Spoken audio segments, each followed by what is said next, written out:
If what happened to me that night ever happens to you, don't answer the whisper. I heard my name being whispered at 2:47 a.m., even though I knew, with absolute certainty, that I was the only one inside my room. The whisper didn't flow through the air the way a normal voice does. It felt like it crawled, sliding through the cracks of my locked door, as if the darkness itself had leaned close to the wood just to breathe my name. And the worst part wasn't the whisper. The worst part was that it sounded like it was inches away from my ear, even though I was sitting on my bed 10 feet away.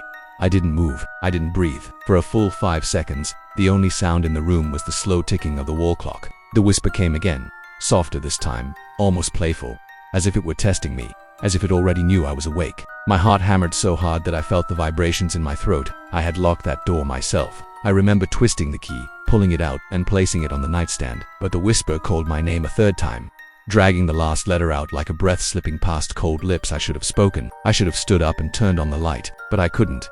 My body felt heavy, locked down by the kind of fear that makes your skin tighten and your stomach twist. I had never heard anything like it before. It wasn't a person's voice. It wasn't male or female. It sounded hollow, empty, like someone speaking through a throat that hadn't been used in years. The whisper stopped. Silence pressed against the room so hard that I could hear the faint ringing inside my ears. I waited, praying it had been my imagination, a dream, anything. Then the doorknob clicked. Not turned, just clicked like something had tapped it lightly. I looked at the door. There was no movement, no shaking, no shadow slipping under the crack, just stillness. I told myself I had been under too much stress, too many late nights, too many horror stories, my own channel, my own work. Maybe it had all finally seeped too deeply into my brain. But the truth sat heavy in my chest. Dreams don't reach out and touch your door. The room felt colder. A faint draft seemed to move across the floor, brushing against my ankles. The curtains shifted slightly, though there was no open window. I pulled my legs up onto the bed and hugged them close. Something felt wrong in the darkness, the kind of wrong you can't explain, only sense. The kind that makes every instinct in your body whisper run. But I didn't move. For a while, nothing happened. The silence stretched long enough that my heartbeat finally slowed, settling into something almost normal. Maybe it really had been a dream. Maybe the click I heard was the wood expanding from the cold. Maybe the draft was the AC. I wanted to believe all of that. Then I heard breathing, not mine, slow, ragged, right behind the door. I froze, every muscle turning to ice. The breathing wasn't steady, it sounded strained, like someone struggling to inhale through a throat filled with dust. Each breath dragged out long and dry, scraping like sandpaper through the quiet. It was the sound of lungs that shouldn't be working, lungs that hadn't breathed in a long time. I slid my hand toward my phone on the blanket. My fingers shook so badly I almost dropped it. I switched on the flashlight, not daring to aim it at the door yet. The circle of white light hit the walls, the curtains, the old desk, but nothing looked wrong. Nothing looked out of place, but the breathing continued. I slowly turned the phone toward the door. The moment my light touched it, something moved, a shadow thin, long. Wrong slipped quickly across the bottom of the door, as if something had pulled its feet back. I sucked in a breath, choking on the sudden panic. The shadow had shape, it had weight. It wasn't my imagination. Someone or something was standing just inches away on the other side. The breathing stopped. Silence returned, heavy and suffocating. I didn't want to get closer. Every part of my body screamed to stay where I was. But I needed to know. I needed to see if there was someone outside my room. I stood up slowly, my bare feet cold against the floor. The flashlight's beam trembled with every step I took. I moved closer and closer to the door, until I was only a few inches away. For a moment, nothing happened. Then, something tapped the door 3 times. Soft, slow, intentional. Tap, tap, tap.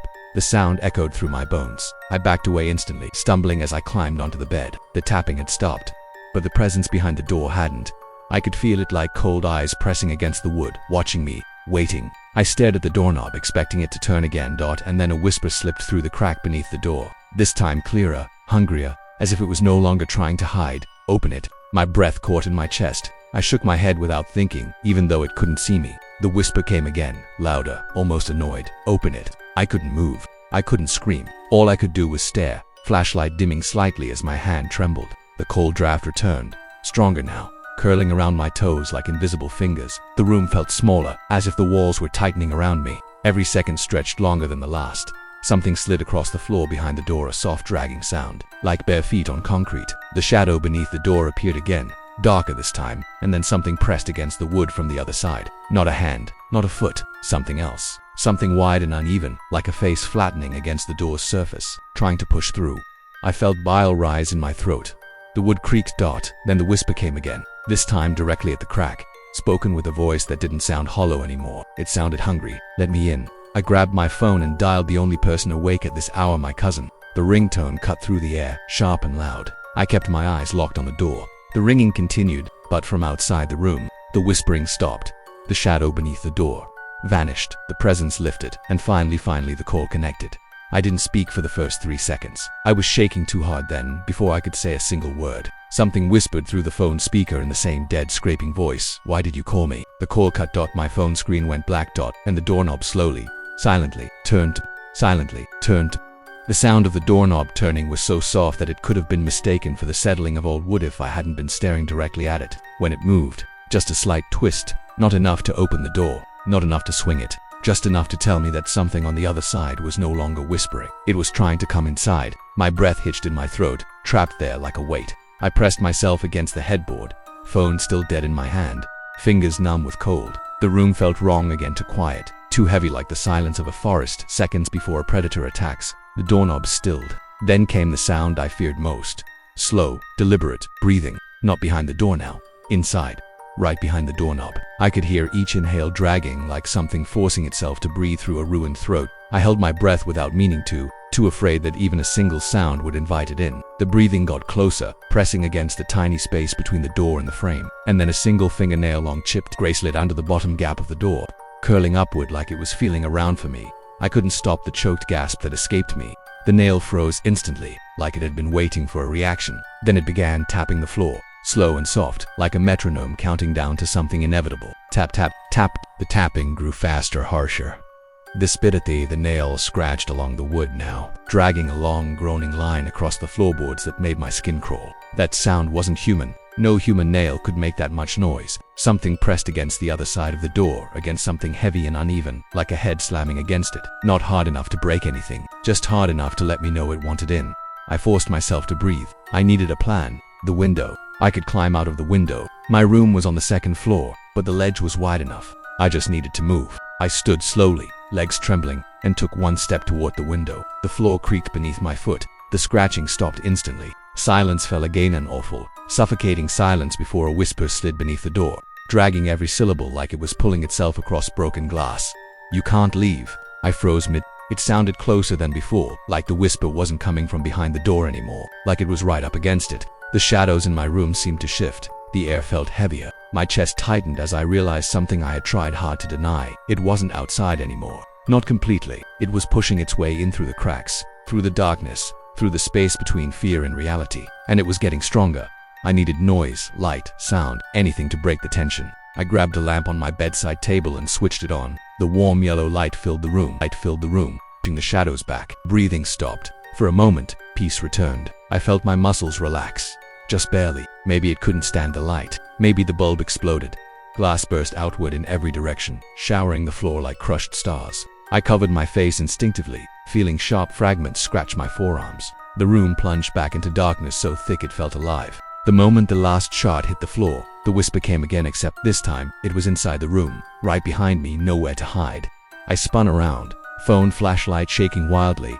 Nothing, just empty darkness. But the whisper brushed against my neck like someone's cold lips grazing my skin. I stumbled backward, nearly slipping on the scattered glass. The darkness around me felt layered now, like something was moving inside it, crawling along the walls, slithering just out of sight. The floorboards creaked behind me. Another step, not mine. Something was standing in the room. Something tall, something wrong. The beam of my flashlight flickered as I raised it, landing on the far corner of the room. And for a split second, just long enough for my heart to stop, I saw the outline of a figure. Too thin, too long. Its arms hung lower than they should. Its back was bent at an unnatural angle. Head tilted slightly like it was studying me. And its eyes, if their eyes were hollow. Two pits of darkness deeper than the room itself. The figure vanished the moment the light steadied, as if it had never been there. As if it was waiting for the exact moment my certainty would break. I backed up until I hit the wall, eyes locked on the corner. My breath came in quick, shallow gasps. My clothes clung to my skin with cold sweat. The phone flashlight began to dim, the battery dying. The circle of light grew smaller and smaller, swallowing the room in creeping black. There was no escape. The window was too far. The door was worse. And whatever was inside with me wasn't trying to hide anymore. The breathing returned, but this time it was right next to me. I could hear it dragging through the dark like someone leaning their face inches away from mine. I could feel the cold of it on my cheek. My throat tightened so hard I couldn't even scream. The flashlight flickered again. The darkness thickened around me like ink. Then something grabbed my ankle, long, bony fingers wrapped around it, their grip freezing cold, squeezing with unnatural strength. I screamed, kicking hard, glass cutting into my skin as I struggled. The grip tightened. Something was pulling me, dragging me toward the darkest corner of the room. My nails scraped across the floor but found no hold. My flashlight fell from my hand, bouncing against the wood and rolling away, its dim beam spinning wildly across the ceiling. The thing pulled harder. My back slid across the floor. The glass dug into my skin. Panic blinded me. I twisted, kicked again, and finally felt the grip loosen just enough for me to yank my leg free. I scrambled to my feet and lunged toward the window, grabbing the curtain with both hands. I didn't think, I didn't look back. I just pulled the curtain rod, snapped free, clattering loudly as I threw the window open. Cold night air rushed in, but before I could climb out, something whispered right beside my ear, closer than ever, closer than anything living could get without touching me. "You can run." A hand cold and skeletal clamped onto my shoulder. "But I will follow." I screamed and threw myself out of the window. My body hit the ledge, rolled, and crashed onto the wet grass below. Pain exploded through my arm and leg as I landed, but I didn't stop. I didn't look back. I ran full speed toward the street, breath ragged, heart thundering, vision blurring with tears and terror. The night felt endless around me. The world blurred into shadows and pavement. I didn't stop running until I reached the nearest streetlight, a lone glowing circle of safety. I collapsed under it, shaking uncontrollably. The light hummed above me. The air was cold and empty. My breaths came in broken gasps, and for the first since the whisper began, I felt like I was safe. Until my phone. Vibrated. The screen flickered back to life for just a moment, just long enough for a notification. Light up the shadows. A new voicemail from my number. With trembling hands, I pressed play. Static crackled. Then my voice whispered through the distorted, layered with something else behind it. "You shouldn't have run." The message ended abruptly, but the static didn't. It grew louder, clearer, until finally, one last whisper slipped through the phone in that same dead, ruined voice. "I'm already behind you." When the streetlight above me flickered, the sirens faded long before I realized I was awake. For a moment, the stillness of the room made me believe the night had reset itself. Like everything that had happened was just a bad dream clinging to the edges of sleep. But the cold was still there, the whisper was still there, the door was still there, and I could feel it watching me from the other side, waiting for me to move, breathing through the wood like the door itself was its lungs. I stayed on the floor longer than I should have, staring at the bottom of the door where the faintest blue light still glowed. The cracks were wider now, almost pulsing, as if something was slowly pushing through, not breaking it, not forcing its way violently, but stretching reality itself to make room for its shape. And for the first time, I was sure the thing behind the door wasn't trying to get in. It was trying to get me to open it. My phone lay beside me, dead, screen shattered. A memory flickered, my own reflection stretching into something inhuman before the phone exploded in sparks. I didn't want to remember the voice that spoke through the device using my own breath, or the way the walls seemed to tilt when the whisper grew louder. But it all stayed with me, hovering in my skull like a cold fog. I forced myself to stand. My legs trembled, but held. When I looked at the door again, the handle twitched. Not violently, not like before. Just a soft, deliberate movement, like it was tapping a message in a code only the dead would understand. I stepped back instinctively, hitting the bed behind me. The whisper rose again. Closer, clearer, clearer, my name. But this time it didn't sound like a whisper coming from outside the door.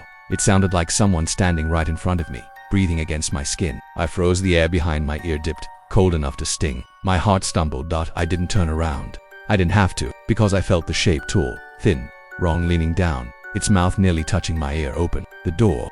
The voice was not human. It wasn't even pretending anymore. Whatever had been mimicking my own voice through the phone had dropped the act. Now it spoke in a layered tone, as if multiple throats were stacked inside one body, each one struggling to form the same words.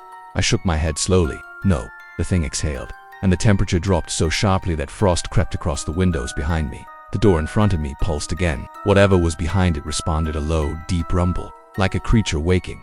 I took a step toward the window. It was frozen shut, glass trembling with the cold. Outside, the streetlights flickered in an unnatural rhythm, like a heartbeat that didn't belong to anything alive. Something moved in the darkness beyond the houses, a tall shadow drifting between the parked cars, long arms scraping the pavement without bending, head turning in slow, unnatural jerks as if searching for something or someone.